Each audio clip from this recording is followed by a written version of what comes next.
제가 제목을 어떻게 잡을까 하다가 생명의 역설이라고 잡았습니다. 이 세상에 존재하는 생명에는 역설적인 면이 존재합니다. 즉 반대적인 면이 존재한다는 것이죠. 예를 들어서 연어는 새끼를 낳고 얼마 지나서 곧 죽음을 맞죠. 새끼를 낳지 않으면 더 살 수 있는데 새끼를 낳으면 죽음을 맞습니다. 자기가 죽지만 알을 낳는 것이 연어에게는 축복이죠. 죽어야 생명이 이어지는 것. 이거 생명의 역설이라고 할 수 있겠습니다. 여름이 지나야 가을이 오고, 가을이 지나야만 겨울이 오고, 겨울이 없이는 봄이 없는 것입니다. 여름이 끝나지 않을 것 같았죠. 9월 달에 이렇게까지 더워본 적은 저도 50년이 넘게 살았지만 처음인 것 같습니다. 그러니까 날씨가 변화가 되고 있지만 그럼에도 불구하고 가을은 오지 않습니까? 반드시 옵니다. 그러니까 시간이 지나면 반드시 이어지는 것들이 있습니다. 그래서 지금 오늘 우리 본문에도 이제 그런 내용들이 나오지만 예수 그리스도의 죽음이 없이는, 예수님의 죽으심이 없으면 우리에게도 영적인 생명이 없었을 것이라는 것이죠. 예수님도 살고 우리도 살면 얼마나 좋았겠습니까? 그러나 성경에는 예수님은 죽기 위해 이 땅에 오셨고 그 생명의 역설로 죽으셨으므로 우리가 생명을 얻게 되었다라고 이야기하고 있습니다. 이것이 생명의 역설이라고 이야기할 것 같습니다.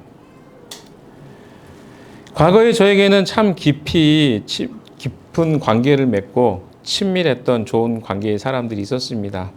그러나 지금은 그런 사람들과 많이 헤어지고 또 함께 하지 못합니다. 덕분에 새로운 사람들을 또 얻게 됩니다. 이것도 관계의 역설이라고 생각합니다. 관계에는 한계가 있습니다. 모든 사람들과 우리가 친해지고 싶지만, 모든 사람들에게 인정받고 싶지만 우리는 그렇게 살 수 없는 존재들입니다. 내가 살아왔던 사람들과 친밀한 관계를 맺고 싶다면 과거의 누군가와 관계가 단절될 수밖에 없는 것이 이런 관계의 역설이라고 이야기할 수 있겠습니다. 오늘 본문은 그런 의미에서 예수님이 살아가신 생명의 역설이 숨겨져 있는 장면이 나옵니다. 예수님과 그 안에 있는 그리스도인, 즉 예수님을 이렇게 이야기해 볼까요? 씨나락이라고 아시나요? 씨나락 까먹는 소리 한다는 이야기 아시죠? 그게 무슨 말인지 아십니까? 씨나락은 그 다음에 벽시로 땅에 뿌려져서 새로운 벼를 이제 심기 위해서 씨나락을 놔둡니다. 아무리 보릿고개가 있어도 씨나락은 까먹지 않습니다. 그런데 씨나락을 까먹으면 어떻게 될까요? 다음에 추수할 곡식이 없습니다. 그래서 보릿고개를 지날 때에도 씨나락만큼은 절대로 까먹지 않았습니다. 그런데 씨나락을 까먹는 사람들이 있으니까 그래서 나온 이야기가 씨나락 까먹는 소리 한다. 이거는 다음을 생각하지 않고 어떤 행동을 하는 것을 이야기합니다. 예수님을 벽시로 생각해 볼까요? 예수님이 그대로 죽지 않으시고 영광을 받으셨다면 어떻게 되었을까요? 벽시 한 알이 땅에 떨어져 죽지 않으면 한 알 그대로 있다고 말씀하십니다. 그러나 그 벽시가 땅에 떨어져 땅으로 썩어지고 또 그 안에 있는 생명이 잉태될 때 그때 비로소 새로운 생명이 수없이 잉태되는 것. 이것이 바로 예수 그리스도가 죽으신 의미라고 생각할 수 있겠습니다. 그리스도인은 예수 그리스도의 죽으심의 열매입니다.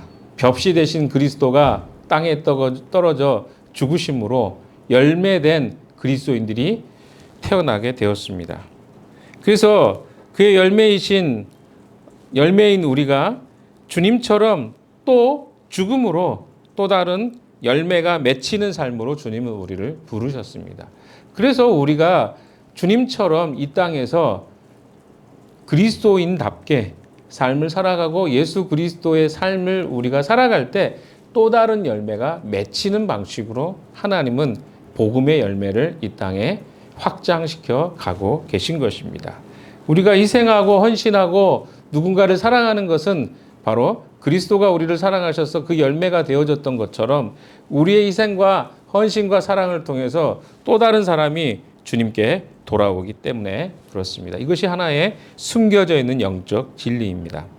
아주 작은 미랄이지만 땅에 심겨져 겉을 싸고 있는 껍질이 썩으면 그 안에 있는 생명의 눈이 밖으로 나와서 싹을 띠게 됩니다.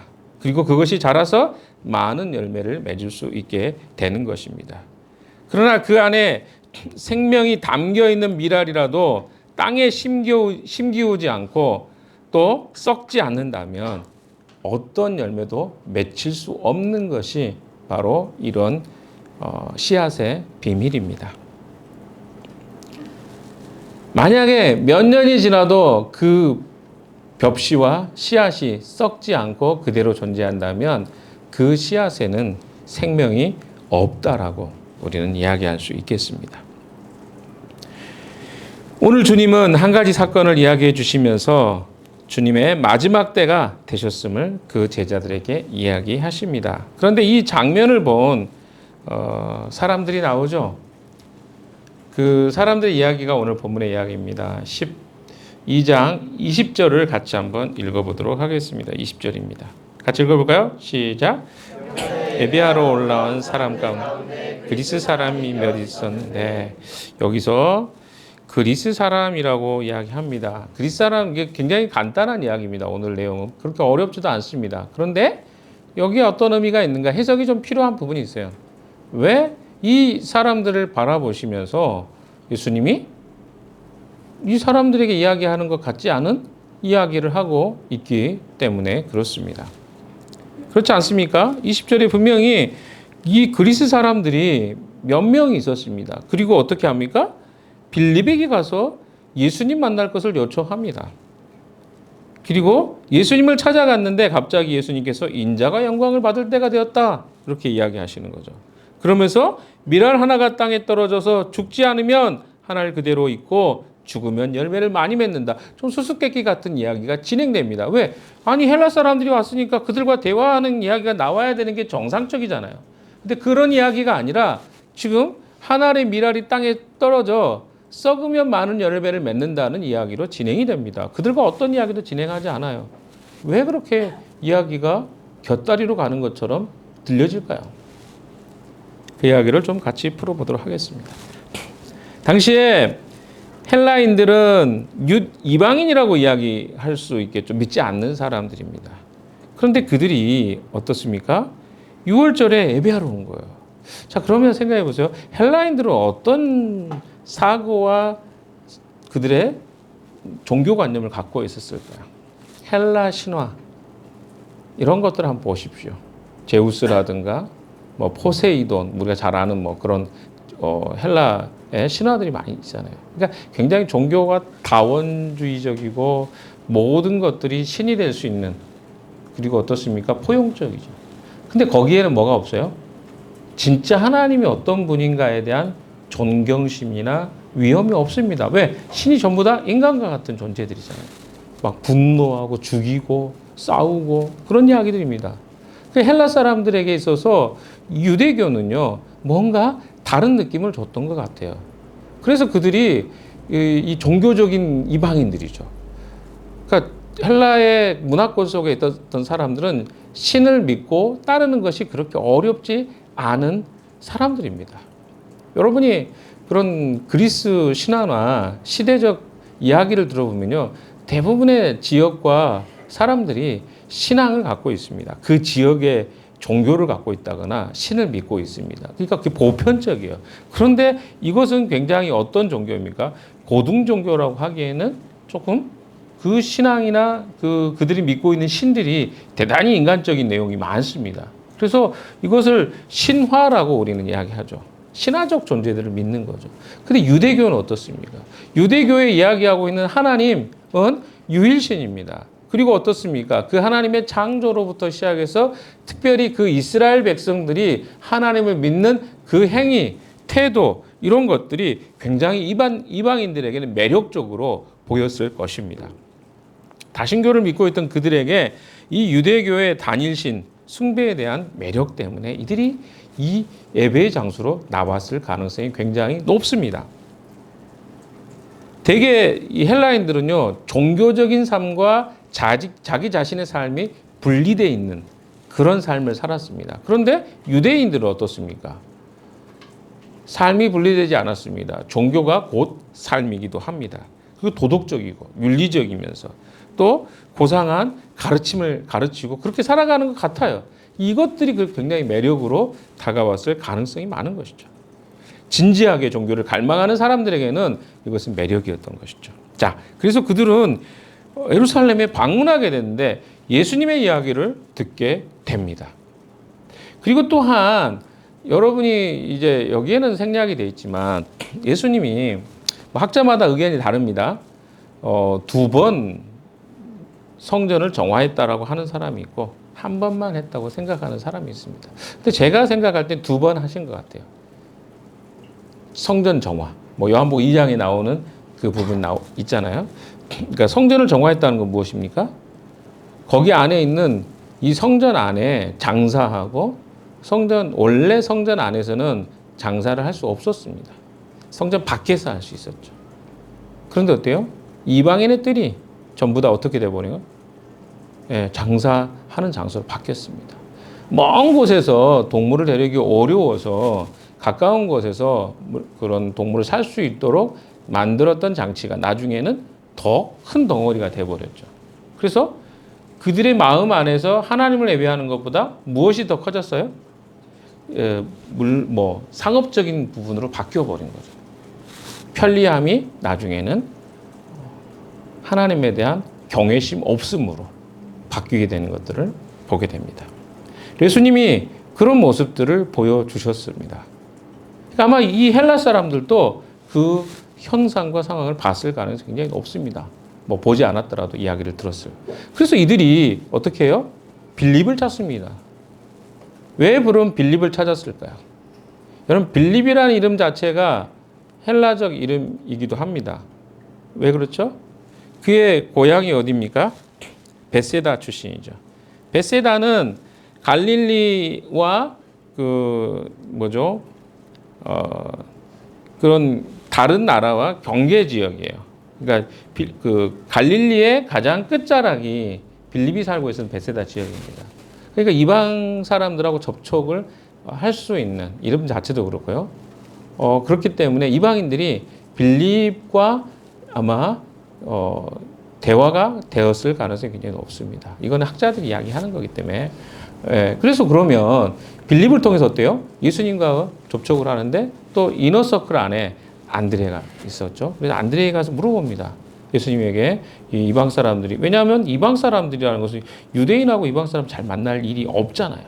근데 이들이 예수님을 찾는데 어떻게 할까? 근데 그 이야기를 예수님께 이제 한 거예요. 근데 그때 지금 발생한 이야기가 오늘 본문의 이야기입니다. 근데 예수님이 뭐라고 하십니까? 23절 같이 한번 볼까요? 23절 시작. 네, 이런 거 해석이 좀 필요한 부분입니다. 맞다고 굉장히 격하게 인정하시는 분이 있어가지고 감사합니다. 지금 예수님은요, 이제 또 하나의 선택을 해야 될 순간이 다다랐습니다. 때가 온 것입니다. 요한복음에는요, 9번 정도가 때라는 단어가 나옵니다. 요한복음 2장에도 때가 나오죠. 내 때가 아직 이르지 않았습니다. 언제 그렇습니까? 물을 포도주로 바꾸는 사건에서도 마리아가 예수님께 어떻게 좀 도와주십시오라고 했을 때 예수님이 하셨던 이야기입니다. 아직 내 때가 아닙니다. 그 때가 언제입니까? 바로 지금 이때, 영광의 때. 영광을 받을 때 십자가를 지시는 그 때를 이야기합니다. 근데 그게 왜 영광일까요? 그럼 그 질문을 좀 던져볼 필요가 있을 것 같습니다. 영광을 얻을 때가 왔다고 예수님은 이야기하십니다. 이방인들이 찾아왔다는 것과 영광을 말씀하시는 예수님, 어떤 연관이 있을까요? 아마 이 단어가 사람들에게는 오해를 주었을 가능성이 굉장히 많습니다. 왜 그럴까요? 아직도 제자들은 자기들이 기대하는 메시아로서 예수님을 놓지 않았습니다. 예수님이 영광의 때라고 했을 때, 내가 드디어 메시아로서 이 왕권을 차지할 때라고 오해할 가능성이 굉장히 많습니다. 이것이 그들이 끝까지 예수님을 따랐던 이유기도 하잖아요. 아직 예수님이 어떤 영광을 차지하게 될 것인가에 대해서 잘 모르고 있다고 이해할 수 있겠습니다. 그러니까 그들은 권력을 탈취하는 것을 영광으로 생각했습니다. 그러나 예수님의 영광은 다른 영광이었죠. 그 영광이 무엇일까요? 예수님은 헬라인들이 예수님을 찾는 것을 보았을 때 이런 말씀을 하셨을까요? 굉장히 질문이 많습니다. 그래서 사도행전 11장 19절 이하에 보시면요. 사도들이 유대인들에게 복음을 전하다가 구브로 사람들과 구레네 사람 출신 몇 사람들이 안디옥에서 헬라인들에게 복음을 전하기 시작합니다. 그게 사도행전 11장에 나오는 이야기입니다. 그럼 한번 생각해 보십시오. 자, 헬라인들에게 복음이 전해집니다. 한참 후에요. 예수님이 돌아가시고 나서. 예수님은요, 헬라 사람들이 예수님에게 오시는 그 순간을 보면서 무엇을 느끼셨을까요? 죽음의 때. 예수님이 그 시그널로 본 거예요. 내가 드디어 어떨 때가 왔다? 십자가를 질 때가 왔다고. 왜? 주님이 아까 제가 이야기했죠. 벽시처럼 썩어져 죽으셔야 뭐가 오는 거예요? 새로운 생명이 잉태하는데 헬라 사람들이 이방인들이 주님께 온 거예요. 이걸 뭘로 보신 거예요? 예수님이 십자가에 죽음을 당할 때가 되었다는 것으로 보신 거예요. 왜? 아직 그때가 아니잖아요. 그럼에도 불구하고 그 사람들이 예수님을 찾았다는 것 자체가 그 전에는 그렇게 하는 경우가 없었거든요. 예수님은요, 그 사건을 그렇게 인식하신 것입니다. 내가 죽을 때가 이렇게 스스로 죽겠다는 게 아니라 뭡니까? 내가 이 세상을 구원하는 일을 마무리할 단계가 되었구나 라고 이야기하시는 것입니다. 그래서 이 헬라인들의 예수님을 찾는 것을 하나의 마지막 시그널로 이해하셨던 것입니다. 좀 이해가 되시죠? 그렇게 이해를 하니까. 하늘의 씨앗, 즉 예수님의 죽음이 열매로서 이방인들에게 전해지는 그 때가 되었다라고 예수님은 인식하신 것입니다. 예수님은 23절에 보시면 영광을 받을 때 방금 이야기했던 그 죽음을 당할 때가 되었다. 그 영광이란 무엇입니까? 그러면 조금 더 해석해 봅시다. 영광은 무엇입니까? 하나님 나라의 영광? 하나님이 주시는 영광은 항상 어떤 영광이에요? 사람들은 영광하면 무엇입니까? 승리, 그리고 가장 높은 자리에 앉는 것, 권력을 쟁취하는 것, 부를 쟁취하는 것, 이것을 영광이라고 생각합니다. 이것이 일반적인 사람들의 영광입니다. 그러나 주님의 영광은 주님의 죽으심으로 세상에 맺혀지게 될 열매와 생명의 영광을 이야기하고 계신 것입니다. 예수님께서 이 땅에 오신 이유는 자신의 죽음으로 세상이 생명을 얻게 되는 것, 그런 영광으로 오셨다고 주님은 말씀하고 계신 것입니다. 그러니까 사람들이 말하는 영광과 예수님의 영광은 다른 것입니다. 물론 빌립보서 2장 5절에서 11절 이하에 보시면 하나님이 예수 그리스도를 지극히 높이시는 이야기가 나옵니다. 세상의 다른 어떤 것들보다 예수님을 높이십니다. 그러나 그 전에 있어야 될 일이 있었죠. 2장 5절에 보시면 그는 근본 하나님의 본체이시나 하나님과 동등됨을 취할 것으로 여기지 아니하시고 스스로 종의 형체를 가지시고 사람이 되셨다고 이야기하고 있습니다. 왜? 죽으셔야 영광을 얻는 것입니다. 그 영광은 높은 자리에 올라가는 영광이 아니라 사람들을 살리는, 죽은 생명을 살리는 영광이라고 예수님은 이야기하고 있는 것입니다. 여러분은 무엇을 영광이라고 생각하십니까? 교회에서 한 자리 하는 거? 아니, 사람들 앞에 내가 멋지게 드러나는 거? 혹시 조금이라도 창피하고 부끄러운 어떤 모습 보이지 않는 거? 그걸 영광이라고 여러분 생각하십니까? 예수님은요, 십자가에 못 박히시는 것을 영광으로 생각하셨습니다. 십자가에서 어떻게 돌아가셨나요? 어떤 옷도 걸치지 않고 인간의 가장 수치스러운 모습으로 십자가에 못 박혀 죽으셨습니다. 하나님이 수치스럽게 죽으신 거예요. 그걸 예수님은 영광이라고 말씀하고 있는 것입니다. 그래서 하나님의 아들이신 그리스도가 죽으신 사건, 이것을 영광으로 이야기하신 거죠. 그러니까 아들이신 예수님이 십자가에 달려 죽기로 이미 결정하고 이 땅에 오신 거예요. 그리고 그때가 되었다는 것을 지금 예수님은 이야기하고 계신 것입니다. 그것은 우리가 볼 때는 수치지만 하나님이 보실 때는 사랑입니다. 사랑의 사건이죠.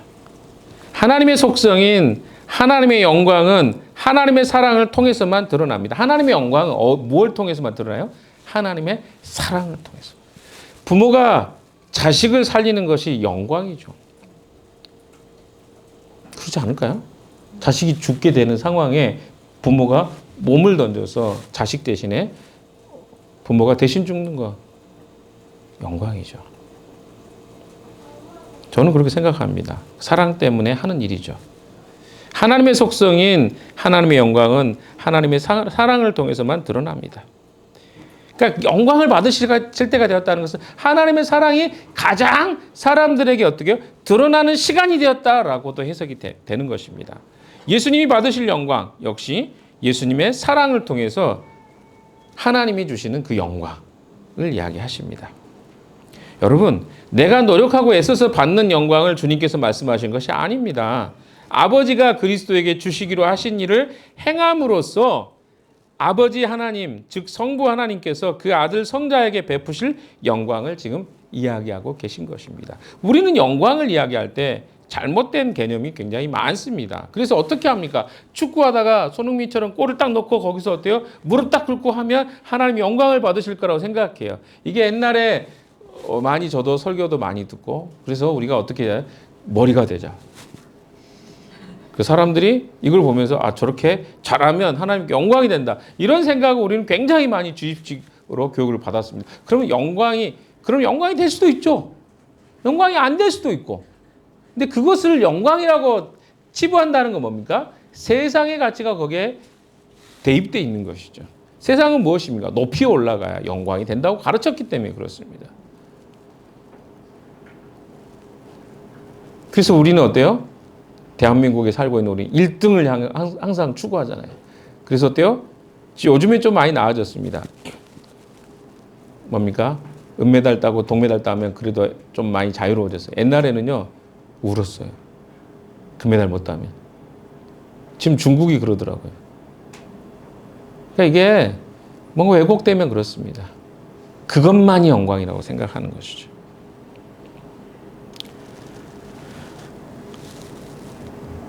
언제 교회가 가장 영광스럽게 되는 것일까요? 언제 우리는 가장 빛나는 영광을 하나님으로부터 얻을 수 있을까요? 그것은 내가 하나님의 영광을 위해서 사랑하기 위해서 죽을 때, 이것도 너무 세니까 살아갈 때, 죽을 때는 맨 마지막에 이야기하고, 내가 하나님의 영광을 위해서 사랑하고 살아갈 때, 그때 하나님의 영광이 가장 높이 드러납니다. 근데 그 사랑의 핵심이 뭐예요? 죽음까지도 주님 앞에 드릴 수 있을 때. 그래서 순교자를 주님이 기뻐하시잖아요. 우리 다 죽자는 말이 아닙니다. 그러니까 아낌없이 주님께 자기의 생과 삶을 드리는 사람을 주님은 기뻐하신다는 것이죠. 그것은 내가 하나님의 영광을 위해서 사랑하기 위해서 죽는 것입니다. 죽음까지도 아끼지 않는 것이죠. 아까 제가 이야기했잖아요. 자식을 사랑하면요, 그 자식을 위해서 대신 죽을 수 있을 만큼 마음이 생기는 거예요. 죽자는 것이 핵심이 아니라 그만큼 사랑한다는 것 아니겠습니까? 근데 자꾸 어때요? 죽어야 되는 거구나. 죽어. 이런 개념이 아니라고요. 사랑하기 때문에 죽을 만큼 행동할 수 있게 된다는 것을 이야기합니다. 근데 자꾸 어때요? 우리 오해가 너무 많아요. 그렇게 사랑해 본 적이 없기 때문에. 그래서 어때요? 내가 하나님 너무 잘 믿으면 적당히 믿어라. 괜히 아프리카 선교사 가지 말고. 그리고 정말 우리 젊었을 때 그런 이야기 많이 했어요. 하나님 내 안에 막 선교사로 부르셔. 저도 선교사 살았잖아요. 그러면 뭐예요? 아프리카 선교사. 나 가기 싫은데. 이런 생각 정말 했어요. 그래서 나 가기 싫은데 하나님 가라고 하면 어떻게 하지? 하나님 모르니까 그런 생각을 하는 거야. 그러니까 이걸 뭐예요? 억지로 가는 게 아니에요. 자식을 사랑 안 하는데 억지로 죽으라는 말이 아니라 사랑하면 거기까지 할 수 있다는 거예요. 내가 사랑하면 아프리카도 갈 수 있는 거죠. 이런 생각이 아니라 뭐예요? 주님을 사랑하는 개념으로 배운 게 아니니까 어떻게 해요? 이렇게 하면 해야 되는 거야. 그러니까 중간이 없어요. 그래서 아예 주님 믿으면 아프리카 선교사. 그래서 선교사 하면 너무 힘들 것 같다. 나 어떡해. 그냥 못 들은 척 하는 거죠. 주님 말씀하셔도. 뭐라고요? 이렇게 살았습니다. 사실은 저희 젊었을 때 이런 이야기를 정말 현실적으로, 왜 누구도 그런 이야기를 잘 이야기 안 해주니까. 하나님의 영광이 뭔지를 모르니까. 여러분, 타인을 위해서, 의를 위해서 죽음으로써 죄인을 살리시는 하나님의 능력을 믿을 때 하나님의 영광에 우리는 참여할 수 있게 됩니다. 그러니까 누군가를 위해서 우리가 헌신하고 사랑할 때 그것이 하나님께 영광이 된다는 사실을 이해하는 사람만이 이런 삶을 살아갈 수 있는 거예요. 모르는 사람은 절대 못 사는 것입니다.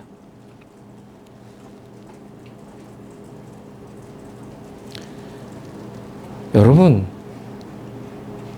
우리가 주님의 영광이 된다는 것은요, 주님을 이해할 때만 할 수 있는 행동입니다. 아까 내가 이제 사랑할 때, 이해할 때 할 수 있는 행동입니다. 근데 여러분이 뭔가를 할 때 잘 마음이 안 생기는 것들이 있잖아요. 안 하고 싶은 것들이 있잖아요. 그럼 곰곰이 생각해 보셔야 돼요. 뭘 생각해 봐야 될까요? 동기를 돌아보십시오. 나는 왜 이 일을 하려고 하는가? 그리고 어떤 사람이 이런 사람이 있죠. 그 일이 끝난 다음에 원망이 생기는 사람이 있습니다. 나 이렇게까지 열심히 했는데 왜 나를 아무도 안 알아주지? 뭐야? 이렇게까지 내가 노력한 걸 아무도 모른다고? 그 사람은 뭐 때문에 한 걸까요, 그걸? 인정받기 위해서 한 것이기 때문에 그렇습니다. 인정받기 위해서 하는 사람은요, 반드시 뒤끝이 있습니다. 그래서 서운함이 오게 되는 것입니다. 서운함은 바로 그 일을 내가 올바른 동기로 하지 않았다는 것을 증명해 주는 것입니다. 서운할 수 있죠. 그러나 그 서운한 배경에 보시면 동기가 나오게 되어 있습니다. 서운함보다 하나님에 대한 마음이 더 크잖아요. 그런 동기로 그 사람이 알아주는 거 중요하지 않습니다. 기꺼이 하기 때문에 그렇습니다. 그래서 우리가요, 신앙이 성숙한 사람과 성숙하지 않은 사람을 알 수 있는 방법은 굉장히 간단합니다. 그 사람이 얼마나 그것에 대해서 자랑하는가를 보면 알아요. 자기가 한 일에 대해서 막 자랑하고 다니는 사람이 있잖아요. 그것은 무엇입니까? 행위가 자기라고 생각하기 때문에 그렇습니다. 그래서 그걸 인정해 줄 때 자기는 의미가 있다고 생각하는 거죠. 그러나 주님은요, 우리를 사랑하실 때 대가 없이 우리를 사랑하셨습니다. 무조건적, unconditional love라고 성경은 이야기합니다. 무조건적 사랑이죠. conditional love가 있고요, unconditional love가 있습니다. 컨디셔널한 건 뭡니까? 조건적인 거예요. 이 사람이 이렇게 하면 난 이렇게 하겠다. 이건 세상이 하는 방식입니다. 그러나 주님은 어떻게 우리를 사랑하셨습니까? unconditional. 조건 없이. 아무 조건 없이. 내가 무엇을 하는가, 행하지 않는가가 거기에 조건이 되지 않습니다. 그래서 우리가 좀 어렵잖아요. 사랑을 받기 어려운 사람 있잖아요. 누군가가 나에게 조건 없이 사랑해 줄 때 당황하잖아요. 이거 어떻게 해야 돼? 그래서 뭐예요? 갑자기 뭐라도 주려고 그러잖아요. 이게 우리는 익숙하단 말이에요. 왜? 무조건적 사랑은 받아본 적이 없고 항상 조건적인 사랑만 받았기 때문에 내가 뭔가를 또 반드시 기브 앤 테이크처럼 줘야 된다고 생각하는 거예요. 그러나 하나님의 사랑은 무엇입니까? 그렇지 않습니다. 저는요, 이 사랑에 대해서 조금 하고 있습니다. 과거에 내가 사랑을 많이 받지 못했을 때는요, 사랑을 못했어요. 제가 간사 생활을 하면서 많은 후원과 동역자들의 그런 섬김을 많이 받았어요. 그래서 막 공짜로도 뭘 많이 하고 돈은 없는데 할 것은 많이 했습니다. 그러다 보니까요, 어떤 생각이 드냐?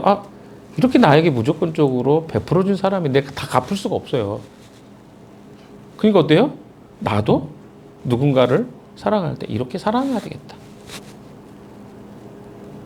근데 내가 베푸는 사람을 보면요, 그 사람이 나한테 보답하지 못하는 사람이 많아요, 의외로. 근데 그게 문제가 되지 않습니다. 왜? 내가 그 사랑을 이미 경험했고 받았기 때문에. 그래서 우리는 사랑을 무조건적으로 받아야 돼요. 이 사랑이 무조건적으로 체험받을 때 그때 우리 마음에 뭐가 생겨요? 무조건적으로 나누고 싶은 마음이 생기는 것입니다. 그때 우리는 비로소 주님을 따르고 싶고 주님이 하셨던 방식으로 주님을 사랑하고 세상에 있는 사람들을 사랑하고 싶은 마음이 생기는 것이죠.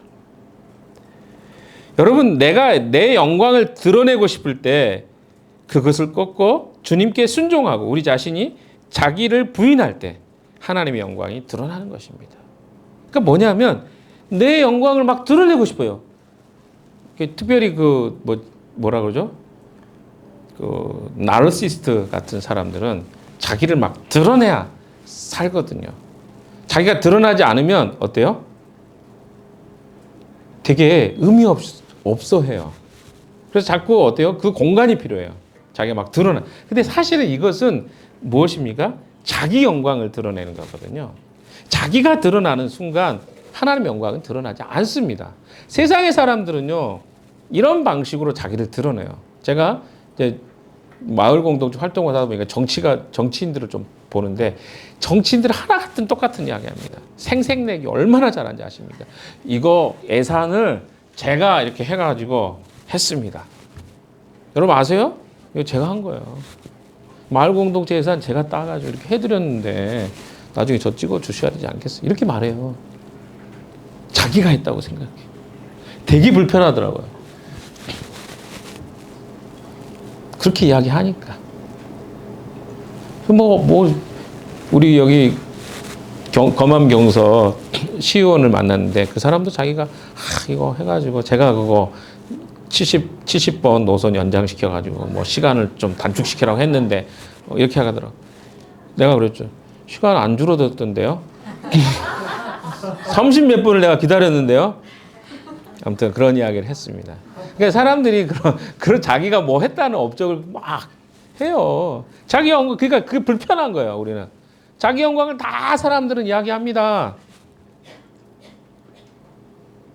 근데 그것을 꺾고 주님께 순종하고 우리 자신이 자기 부인할 때, 여기서 자기 부인은 풍삼기를 배우셨던 분들은 아실 거예요.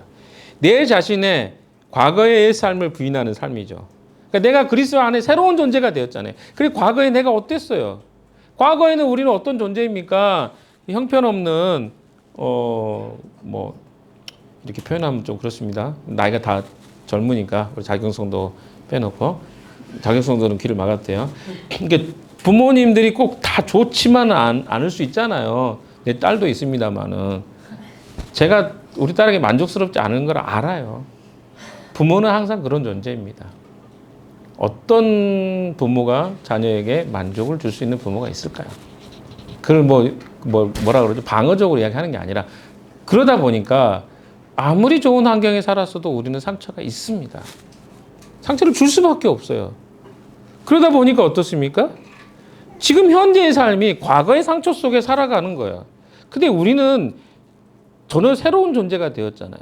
그래서 지금 내가 예전에 과거의 상처를 받았지만 지금 새로운 존재로서 과거의 삶을 부인하는 거예요. 내가 과거에는 이런 삶을 살았지만 지금 내가 새롭게 된 존재로서 주님 안에서 나는 새로운 존재로서 그런 상처 속에 살아가는 존재가 아니라 상처가 회복된 존재로서 나는 살아갑니다라고 내 과거의 모습이 나타날 때 내가 부인한 거예요. 그렇지 않습니까? 다 달라졌잖아요. 언제까지 그렇게 사실 겁니까? 상처받았던 그 삶을 언제까지 붙잡고 살 거예요?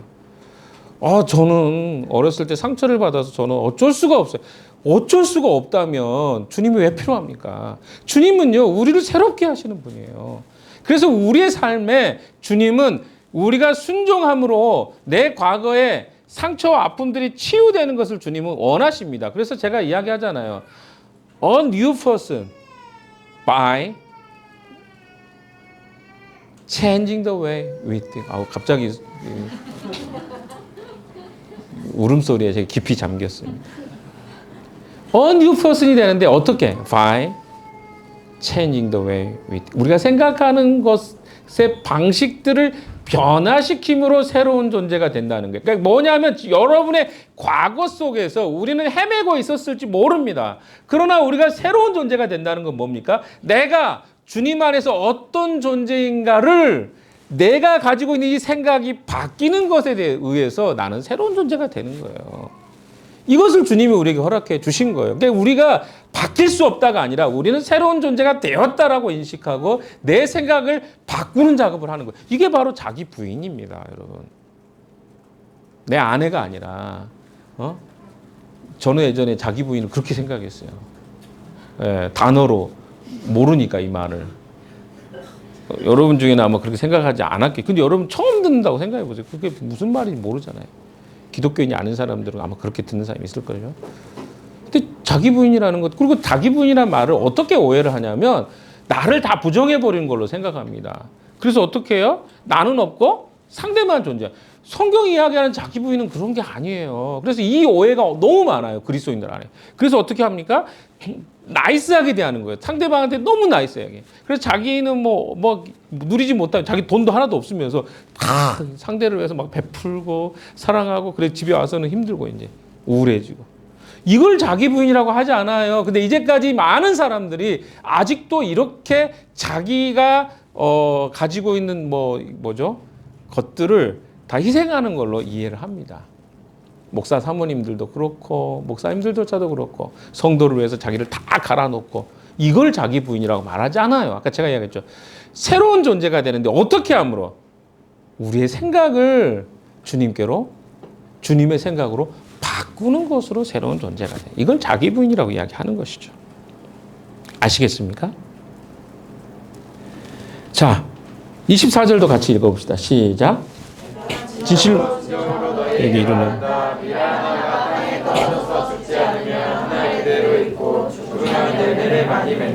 앞서 제자들에게 뭐라고 했어요?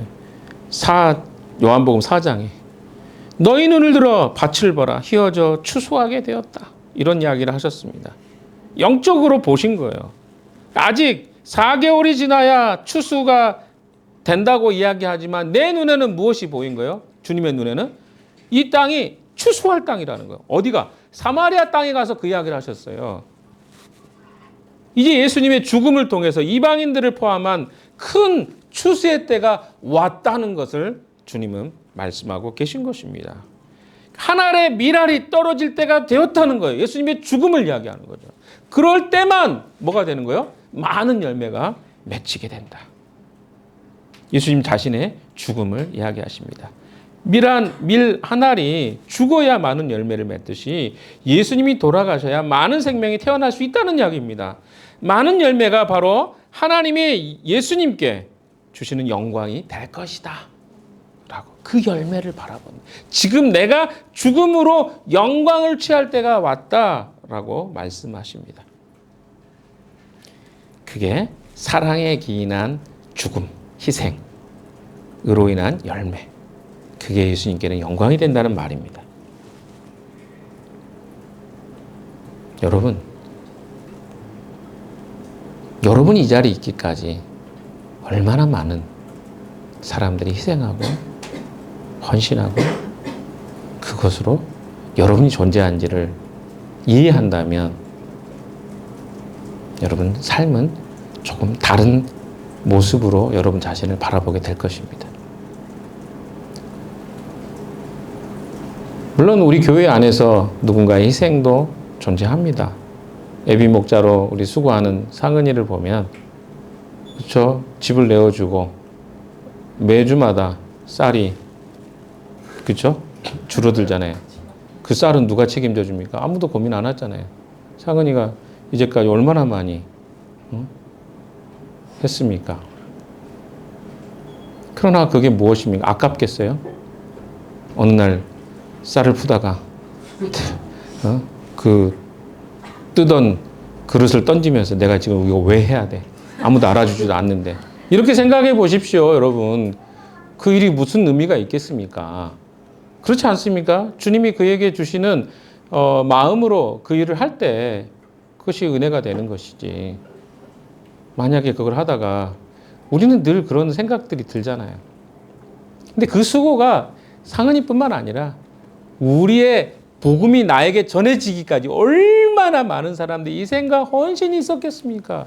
수많은 예수님의 제자들이 사도 요한을 빼놓고 다 순교당했어요.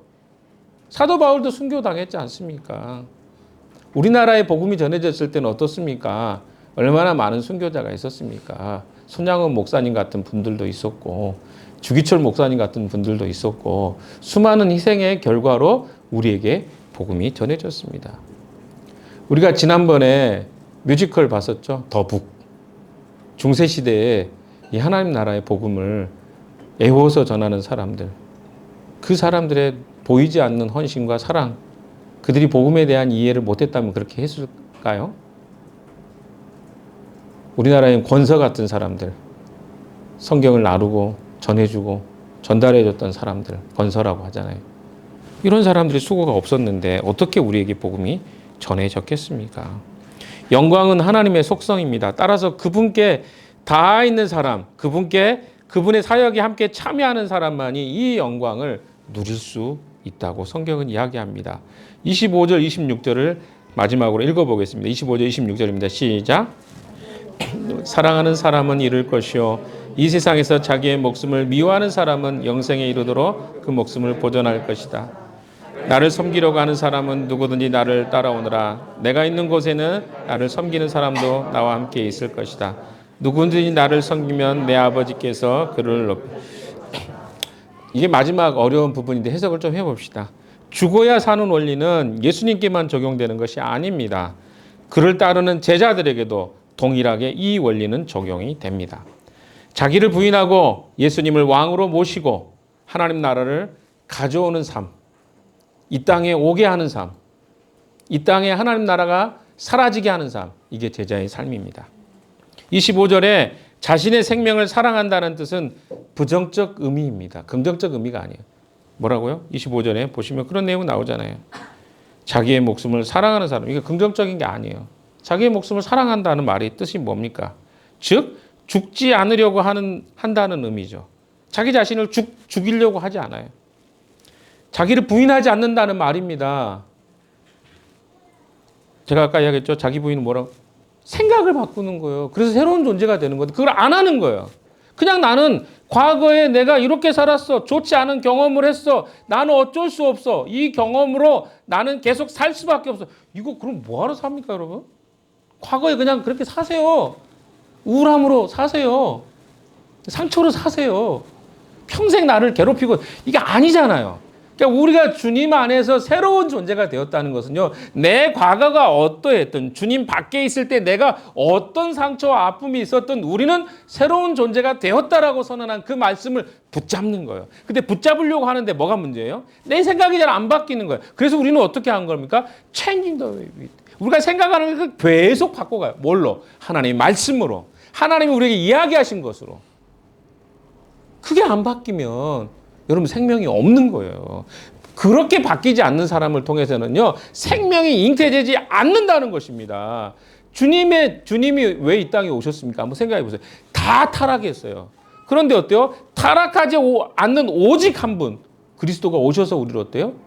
그분이 우리를 살리기 위해서 그 모든 타락으로부터 어때요? 자기 자신이 시험으로부터 통과하신 분이잖아요. 그리고 그분이 우리를 대속해서 죽으심으로 길이 열렸다고요. 우리가 새롭게 되는 길이 열렸어요. 그 이야기가 바로 성경의 복음입니다.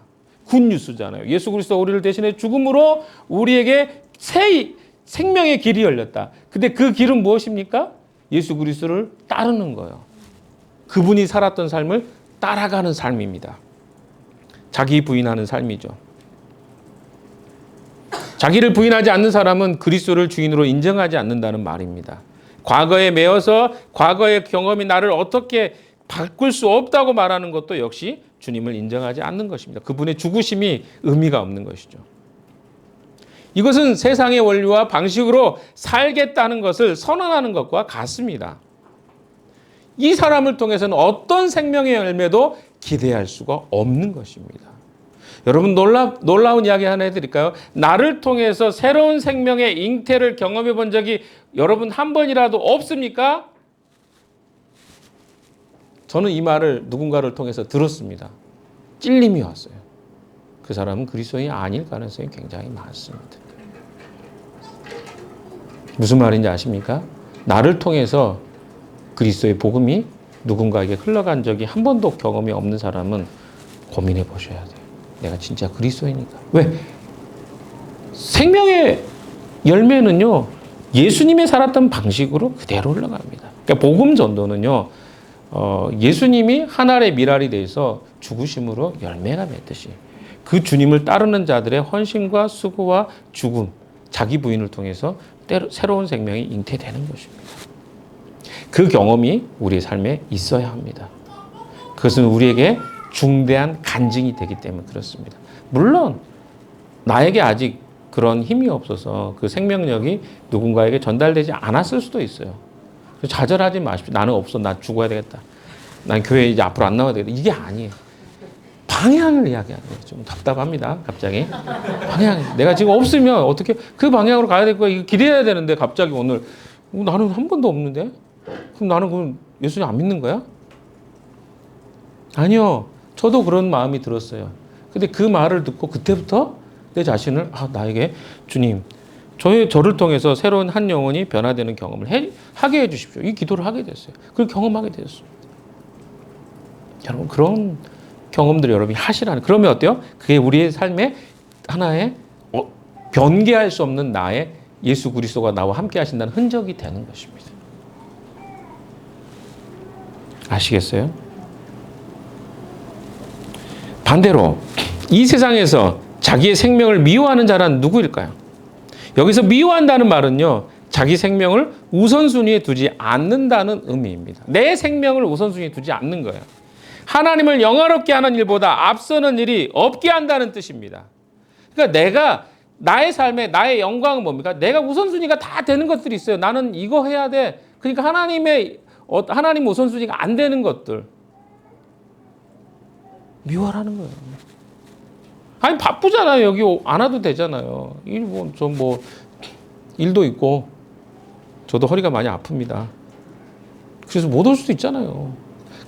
근데 아픈데 막 일부러 오라 그런 말이 아니에요. 이것도 제가 한마디 하면 이게 극단적인 사람들이 있기 때문에 우선순위를 갖는 거죠. 미워한다는 말은. 이 땅에서 스스로 영광을 만들지 않으려고 한다는 뜻입니다. 예수님은 자기의 생명을 미워한다는 표현을 26절 상반절에 다르게 설명합니다. 26절 한번 읽어봅시다. 다시 한 번 더. 시작. 내가 있는 곳에는 나를 섬기는 사람도 나와 함께 있을 것이다. 나를 섬기면 내 아버지께서 그를 높여주실 것이다. 여기 보시면 미워한다는 표현을 나를 섬기려고 하는 사람은 이라고 다르게 표현했습니다. 그렇죠? 섬기고 따르는 것이 바로 내가 죽는 것이에요. 자기 부인하는 것입니다. 그리스도께서 왕노릇 하도록 하시는 것. 그래서 우리말로 표현하면 예수 그리스도가 주인 되게 하시는 겁니다. 예수님은 유대인의 종교적인 열심만으로 그들이 주님을 섬겼다고 보지 않으셨습니다. 종교적 열심 필요합니다. 하나의 결과로서 종교적 열심은 필요합니다. 그러나 그 열심만이 주님을 섬기는 모습의 전부는 아니라는 것입니다. 그래서 예수님은 나를 섬기라, 나를 따르라고 말씀하십니다. 앞에서는 그런 자를 영생하도록 보존하시겠다고 말씀하셨습니다. 그것을 달리 표현해 보면 영생이 무엇인지를 설명해 주고 있는 거예요. 예수님을 섬긴다는 것은요, 예수님을 따른다는 말로 설명이 가능합니다. 예수님을 섬긴다? 예수님을 따른다. 똑같은 말이에요. 예수님을 따르고 섬긴다는 말은 일을 하는 것을 포함합니다. 교회 일을 하는 거 포함돼요. 그러나 그것이 전부는 아니라는 거예요. 근데 우리는 너무 쉽게 뭘로 생각해요? 교회 일을 하는 거야. 그럼 예수님 섬기고 따른다. 끝나. 그렇지 않습니다. 그러나 교일이나 사역을 한다는 것이 꼭 주님을 따르고 섬기는 것의 전부를 이야기하지 않는다는 거예요. 그분과 교제하고 그분의 마음을 알고 그분의 뜻에 순종하는 것을 통틀어서 주님을 섬긴다, 따른다라고 말합니다. 제가 여러 차례 그런 비슷한 이야기 했습니다. 내가 사랑하는 사람이 있어요. 그럼 사랑하는데 어때요? 내가 너 사랑하니까 내가 맛있는 거 사주는 거야. 그러니까 그 사람은 이꼴, 그러니까 사랑 이꼴 맛있는 거. 그게 뭐예요? 늘 맛있는 거 사주면 자기 다 사. 그 평상시에는 어떻게 해요? 막 화내고, 지 마음대로 하다가 뭐만 해요? 맛있는 거 그럼 나 얼마나 너 사랑하는지 알지? 이게 뭐냐고. 이게 똑같은 거예요. 주님 사랑한다고 하면서 주님을 따르는, 평상시에는 따르지 않으면서 뭐예요? 교회 와서 잠깐 뭐 이렇게 하는 거. 이걸 주님을 사랑한다고 말하지 않는다는 거예요. 근데 우리가 이제까지 오해한 건 뭐예요? 다 그렇게만 이해했다고요. 아니, 관계를 해보세요. 관계 속에서 하나도 내 아내가 소중하게, 저도 젊었을 때 그랬습니다만은, 소중하게, 나 이거 좋아하는데, 그거 지나가면서 하는 이야기인데 어때요? 그 아내의 마음을 아는 사람 어때요? 그 지나가는 마음을 딱 잡아서 그 어느 날 갑자기 딱 서프라이즈 해주면 그 아내 감동받잖아요. 왜? 내가 지나가면서 하는 말을 이 사람이 귀담아 들었네 이 생각하잖아요. 잘 못하잖아 우리가. 주님께 순종한다는 건 그런 거예요. 그분과 대화하고 그분과 함께하면서 그분의 마음을 아는 거예요. 거기서 행동이 나올 때 주님이 감동하십니다.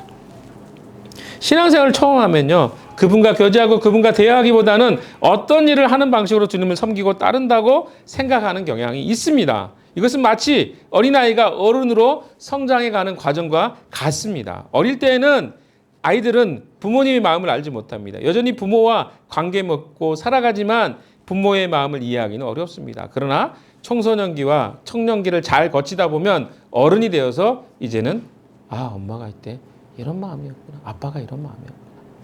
이해하는 때가 오게 되는 것이죠. 그래서 부모의 마음을 이해하게 되고 비로소 부모와 깊은 관계를 맺게 되는 것, 똑같은 원리입니다. 하나님에 대해서도 똑같아요. 처음에는 어때요? 행위로 하나님 섬긴다고 해요. 그래서 뭐라 그래요? 나 이것도 했고 이것도 했는데 더 이상 뭐를 어떻게 하라고요? 그래서 저는 이야기합니다. 하지 말라고 그래서. 그래서 제가 이야기하는 거예요. 처음 온 사람한테 일 안 시키는 이유가 그거예요. 그거 하다 보면 자기가 뭐 하는지 알아요? 자꾸 주님과 관계가 좋다고 생각해요. 근데 그게 오해가 되기 때문에 그거 하지 말라. 그거 안 해도 돼요. 뭐 하면 돼요? 주님이 어떤 분인가 알아가는 거예요. 주님이 어떤 분인가 알아간다는 것은 어려운 것 같지만 사실은 어렵지 않습니다. 영적인 어른이 되고 성장이 되는 것은 이와 마찬가지인 원리입니다. 영적인 아버지와 부모 대신 하나님과 교제하는 것을 배우는 거예요. 그냥 내 생각으로 부모가 이런 거 좋아하겠지. 내 아내가 이런 거 좋아하겠지. 아내는 그거 싫어하는데. 내가 몇 번을 이야기했는데 아직도 못 알아. 맨날 듣는 이야기예요. 네. 아내가 좋아하지 않는 거 자꾸 하는 거. 그거 사랑한다고 말하지 마세요, 아내를. 영광을 얻는다는 것은요, 귀히 여긴다는 말과 같은 표현입니다. 그러니까 주님을 귀히 여기십시오. 소중하게 여기십시오. 그럼 어때요? 그분의 마음이 느껴져요. 마음 없이 하는 것들은요, 사실은 의미가 없습니다. 그래서 조금 해놓고 칭찬받으려고 하는 것, 우리 고질적인 병입니다. 주님은요, 그 일을 하는 것보다 주님의 마음을 우리가 이해하고 주님을 따르는 것을 훨씬 더 기뻐하십니다. 결론으로 좀 볼까요? 헬라어의 이 영광이라는 단어는 카보드라는 단어인데 직역하면 무거움이라는 단어입니다. 하나님을 내가 살아가는 삶에 그 어떤 것보다 더 무겁게 여기는 자가 하나님께 영광을 돌리는 자가 되는 것입니다. 하나님을 무겁게 여기는 자. 우리는 이제 우리 삶에서 하나님을 가장 무겁게, 즉 우선으로 두고 사는 삶을 살아가야 됩니다. 그때 우리는 하나님을 섬기고 따르는 자가 될 것입니다. 주님과의 관계가 어려우십니까? 배우시면 됩니다. 요즘에 주기도문 하죠. 기도를 배우는 중입니다. 그 주기도문의 내용, 그 책 내용이 그겁니다. 기도부터 배우십시오. 묵상하려고 하는데 묵상이 잘 안 되시죠? 우리 지체들 중에 그런 지체들도 있더라고. 대체 지금 아무리 눈을 감고 있어도 모르겠는데요. 이런 사람도 있을 수 있습니다. 여러분 아직 덜 배워서 그래요. 저는 여러분 나이는 아직 그것이 그렇게 문제가 안 된다고 생각해요. 왜? 저도 여러분 나이였으면 그렇게 안 됐을 거예요. 몰랐기 때문에. 사무엘도요. 어렸을 때는 몰랐어요. 주님이 사무엘을 불렀는데 자꾸 누구한테 가요? 엘리한테 갔어요. 그래서 엘리가 그 망나니 같은 엘리가 이야기해줘요. 주님 말씀하십시오. 제가 듣겠나이다. 그러니까 그때부터 그 진짜 말도 안 되는 엘리한테 배웠던 그 신앙으로 사무엘이 위대한 사사가 되잖아요. 그러니까 여러분이 보기에 잘 못해 보여도 목사가 잘 못해 보여도 배우세요. 여러분보다는 조금 더 낫지 않습니까? 그래서 그런 것들을 통해서 배우고 조금씩 한 걸음 한 걸음 딛다 보면 주님을 배워가는 것 어느 순간에 여러분 스스로가 배우게 되는 날이 옵니다. 스텝을 밟게 됩니다. 동역자가 되는 것이죠. 지금 이제 우리가 이 시간 이후에는 함께 우리 찾는 이들에 대한 이야기도 좀 하려고 합니다. 오늘 나눔이 없습니다. 아까 이야기했던 것처럼. 근데 앞에 조금 더 고민하고 잘하는 사람이 있고 뒤에 그냥 따라가는 사람도 있어요. 우리 각 공동체에는.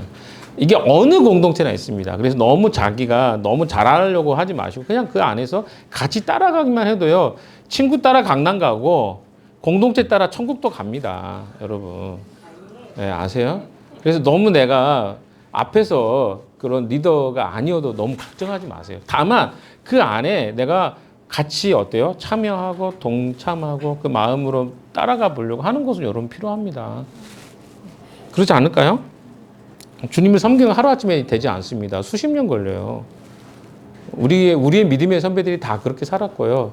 여러분도 그렇게 길을 갈 겁니다. 어떤 사람은 이런 생각합니다. 저도 젊었을 때 그런 생각 종종 했는데 아니 이 그리스도인의 삶이 이렇게 힘들 거면 내가 죽기 전에 한 70, 60대 가지고 70대 그때 내가 예수님 믿고 그때 반짝 믿고 송구하면 안 되나? 이런 생각 했었어요. 저도. 근데 여러분 그 오해 얼마나 이게 무식한 생각인지 아십니까? 왜 그러냐면 내가 내 마음대로 주님을 믿을 수 있고 따를 수 있다고 생각하는 거예요. 이게 굉장히 위험한 생각입니다. 그렇지 않습니다. 우리는요, 우리 인생 우리가 결정하는 게 거의 없어요. 여러분 부모님 선택하셨어요? 대한민국을 선택해서 태어났습니까? 다 그냥 어때요? 주어진 거잖아요. 그러니까 복음도 천국도 하나님에 의해서 주어진 것들이 이렇게 대부분 많아요. 근데 우리가 그것을 은혜라고 생각하지 않고 뭐라고 생각해요? 내가 결정할 수 있다고 생각하기 때문에 나중에 예수님 믿고 이렇게 하면. 근데 여러분 또 하나는 뭔지 아십니까? 이 하나님 나라를 이렇게 배워가고 그 과정들을 하고 있다는 것이 얼마나 영광스러운 것인지 몰라요. 그러니까 그 영광스럽다는 것을 알잖아요. 그럼 거기에 함께 참여하는 것이 기쁨이 된다는 것도 이해하게 됩니다. 근데 그리스도인의 삶에 대해서 뭐라고만 배운 거예요? 힘들다고만 배웠고 또 어떻습니까? 의무라고만 배우다 보니까 그것을 나중에 죽을 때 돼서 천국만 가면 되는 거 아니야? 그 목적과 수단으로 생각하는 거예요. 여러분 그렇지 않습니다. 주님을 섬기는 것은요 영광입니다. 주님의 나라 백성을 사는 것도 영광입니다.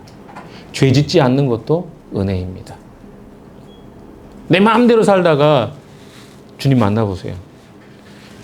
내가 여기 괜히 천국에 와가지고 부끄럽게 주님 이렇게 않을까요? 정말 그럴 것 같아요. 그래서 우리가 어때요? 주님 만나는 그날까지 이 공동체 그 백성으로 살아가는 것 그렇게 따라가는 것 그게 기쁨이 된다는 사실을 기억하십시오. 한 주간 우리가 함께 또 배워가고 주님을 배워가고 뭐 아까 넥시오 디비나나 주기도문에 대해서 배우잖아요. 그럼 여러분 그거 하세요. 꾸준하게. 숙제 많다고 컴플레인 하지 마시고 나에게 이 시간을 주셨구나. 라고 하시고요. 또 어때요? 찾는 이들에 대해서도 또 맨날 이런 행사야. 찐친데이.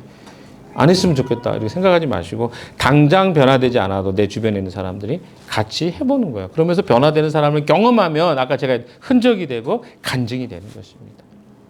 그렇게 살아가는 한 주간 되시기를 주님의 이름으로 축원합니다. 기도합시다. 하나님, 주님의 영광을 위해서 저희가 살아가기를 소망합니다. 주님은 그 죽으심으로 우리를 살리는 것을 영광이라고 말씀하셨습니다. 그때가 된 것 두렵지만 그 두렵고 떨림으로 그 구원을 이루어 가셨던 주님 따라 우리도 우리의 생명을 미워하고 최고의 우선순위를 주님께 드리고 살아가는 저희들 되게 해 주시옵소서. 예수님 이름으로 기도했습니다. 아멘.